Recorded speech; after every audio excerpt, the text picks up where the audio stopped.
Alright, Shalom, Shalom Israel. This is Kodash Shirawa. I'm back with another one. I'm gonna jump right back in it. I'm gonna try to squeeze as much as we can in. Here we go. We're on Acts. We're destroying the New Testament right now. Remember, going through the mistakes. We saw in Matthew already in my previous videos. In Matthew, in the first two chapters, there's three false so-called prophecies right off the bat. So you could throw Matthew in the trash. So now we're going to go after Acts. Here we go. Acts 7. It says 7 and 16. Let's start at 15 again. So Jacob went down into Egypt and died, he and our fathers, and were carried over into Shechem and laid in the sepulchre that Abraham bought for a sum of money of the sons of Hamor, the father of Shechem. Right? This is what this says. It's trying to Acts is trying to go into our history, trying to tell us, trying to reiterate what happened, but it got it wrong. Because this did not happen.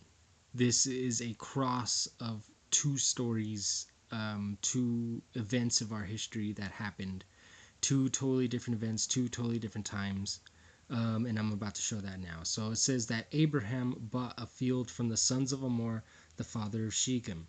Okay, now for a sepulcher. Now remember, look right there, sepulcher, right? So let's see what happens. Let's go to the Torah.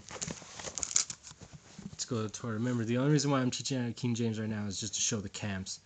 Anytime I make a video destroying the New Testament, I'm going to do it in the King James version just to show the camps, even in their own book, that it's nonsense. But when I teach the real stuff, of course, I'll be going into the Tanakh and the Torahs. So, but bear with while I destroy the camps. Remember, this is directed towards the camps and those of Israel or anybody else that doesn't know. Okay, so now we're going to jump to Genesis 23. We're going to start at 7. And Abraham stood up and bowed himself to the people of the land, even the children of Heth. And he communed with them, saying, If it be your mind that I should bury my dead out of my sight, hear me and entreat for me Ephron, the son of Zohar, that he may give me the cave of Machpelah, which he hath, which is in the end of his field, for as much money as it is worth, he shall give it for me for a position of a burying place amongst you. And Ephron shall dwell amongst the children of Heth. So this is talking about Ephron and Heth. And Ephron the Hittite answered Abraham in the audience of the children of Heth, even all that went in the gate of the city, saying, Nay, my lord, hear me. The field I give thee, and the cave therein I give thee, in the presence of the sons of my people I give it thee. He says, Thy dead, for thy dead. And Abraham bowed down himself before the people of the land, and he spake unto Ephron and in the audience of the people of the land, saying, But if you will give it, I will pay thee. Hear me, I will give thee money for the field. Take it of me, and I will bury my dead there. And Ephron answered Abraham, saying unto him, My lord, hearken unto me. The land is worth 400 shekels of silver. What is it betwixt me and thee? Bury therefore thy dead. So Abraham's making his deal with Ephron in front of the sons of Heth for this field, the cave of Machpelah, and for 400 shekels of silver. And Abraham hearkened unto Ephron, and Abraham weighed to Ephron the silver which he had named in the audience of the sons of Heth, again sons of Heth, 400 shekels of silver, current money with the merchant. And the field of Ephron which was in Machpelah, which is before Mamre, the field and the cave which is therein. So now we see that this has nothing to do. I'm going to finish it out. Okay, give me a second. This has nothing to do with Shechem. Look at this. And all the trees that were in the field and all that in the borders round about were made sure unto Abraham for a possession in the presence of the children of Heth before all that went in at the gate of the city. And after this, Abraham buried Sarah his wife in the cave of the field of Machpelah before Mamre, the same is Hebron, in the land of Canaan.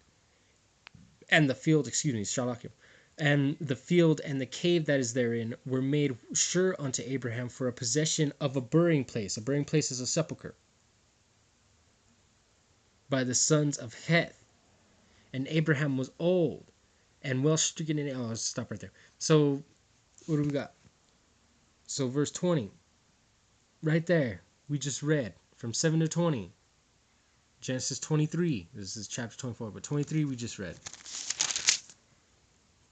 Had nothing to do with Shechem. Shechem, Amor, father Shechem. Nonsense.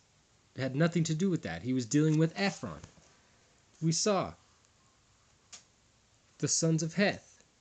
Ephron, the son of Zohar, cave of Machpelah, for a burying place. Ephron among the children of Heth. So where did they get Shechem from? I'm gonna show you where they got Shechem from. Gotta go to Genesis 33 now. Genesis 33.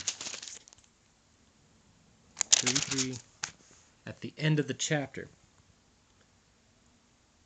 Says what? So this is when Esau and Jacob were dealing with each other.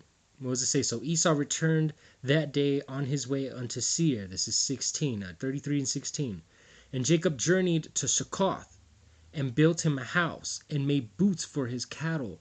Therefore the name of the place is called Succoth. So Succoth means booths or tents or teepees. And Jacob came to Shalom, the city of Shechem, which is in the land of Canaan, when he came from Padan Aram and pitched his tent before the city. And he bought a parcel of the field where he had spread his tent and at the hands of the children of Hamor, which is the same as Emor in the Greek, because remember this is New Testament's Greek, off the Greek translation. Even the English version, well, the English version is it says Hamor in the Hebrew. So children of Hamor, Shechem's father, for 100 pieces of money, and he erected an altar and called it Alal Israel. So right there we see Jacob bought a field from Shechem, or the children of Hamor, Shechem's father. This was Jacob who did this. Called it Shechem. Right? Now, to show you guys, this is the Bible Atlas. Zondervan, Atlas of the Bible. Right? This is on page 97. This is a map. What do we see? There's Hebron right there. Mamre, right?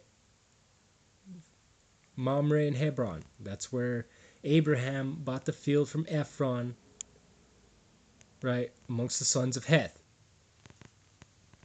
Salem. That's where Jacob came and talked with them. Look at Shechem's way up here. Shechem's way up there. Came down to Salem and bought the field. Has nothing to do. Look how far. Look at that. 2 different places. 2 different people. 2 different times.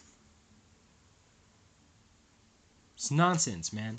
And there's precepts to go with that too.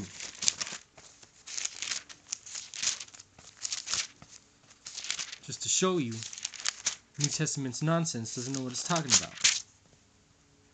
Look at this. This is in Genesis 50. Look what it says. Hold on, give me a second. Bear with me. I had it just a second ago. Sorry. Oh, here we go. This is verse 13. For his sons carried him into the land of Canaan, right? And buried him in the cave of the field of Machpelah, which Abraham bought with the field for the possession of a burying place of Ephron the Hittite before Mamre. So there it is. Ephron the Hittite, field of Machpelah, Abraham bought that. That's what Abraham did. Right? Genesis 50. Genesis 50, 14. There we go. Says it right there. Hold on, as we're about to open up another.